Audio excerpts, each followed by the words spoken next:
Yeah, I fundamentally believe business can and should be a force for good. That is just my principal belief.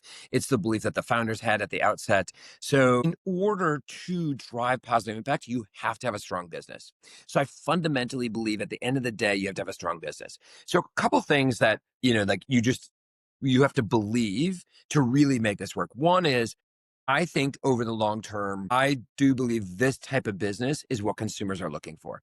I think if you were an entrepreneur out there and you're thinking about starting a business, if you do not have purpose and operate in a responsible manner, I think consumers increasingly are going to want and demand that, and that will be one of the criteria in picking brands that they choose to consume, choose to advocate for, whatever. So that, from a consumer proposition, I think is really important. And I think when you build that in, that helps drive the interest and the velocities in the business. There is a premium nature, right? We're not a opening price point kind of product because it's all organic. In fact, it's a 100% regenerative organic yerba mate. So it's all regenerative, shade grown. We're fair for life. So we always pay minimum 25% premium to whatever the market rate is.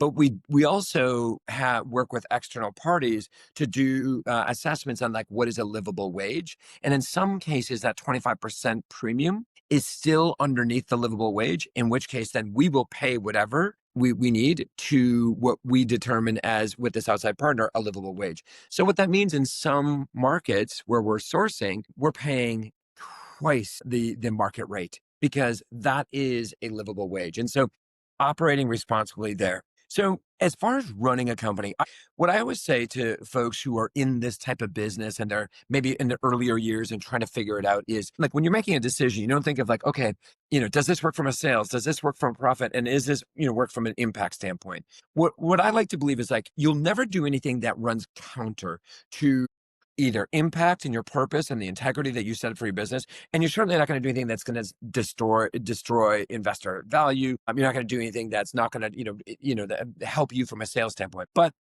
don't try to like maximize each one of those criteria in each decision. I like to look at it as more of a portfolio of decisions. There are decisions I make that are purely impact driven, do not help from a, costs us money. It's not good from a profitability standpoint and not good from necessarily an immediate sales impact, but it is part of the overall DNA of the company. There's some things we do that is like very much about driving sales, entering into a certain account, putting it into shippers, putting into coolers or whatever. You're doing things to get more exposure to drive that.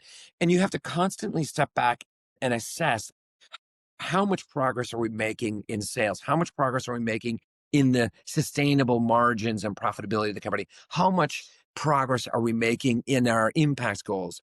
And I think what's really important, like how you manage it and make sure you're doing it from a long-term standpoint is a couple things. One is from an impact standpoint, we have a regenerative business models, what we run, a regen committee that we meet with on a regular basis with our board. And this is a very big priority. Another thing is one of the things that I started doing for the organization is when we set our goals for the year and our, for our bonus targets, impact is now mandatory as one of our targets. So we have some sub targets that we are working at across the organization, but we always elevate now one that we feel is really important and is part of the bonus criteria for the entire company. It again it goes back to portfolio of decisions. You have to have a sustainable, successful business. You get that flywheel working. It allows you to invest a lot more in the things that matter and what you stand for. When you're doing those types of things, it builds stronger loyalty, stronger advocacy with consumers. And that's how you really get that flywheel. And to me, success is when we can prove to investors, right, that the most successful investments are businesses that run like this, such that capital flows to these types of businesses, which then spawns and creates more opportunity for entrepreneurs. To me, that is my personal goal. And that is our goal as a company. Like, how can we be that steward, that leader that creates and reinforces that you can be one of the most successful companies and brands in the world by living this model and ushering in what I hope to be a new generation of businesses.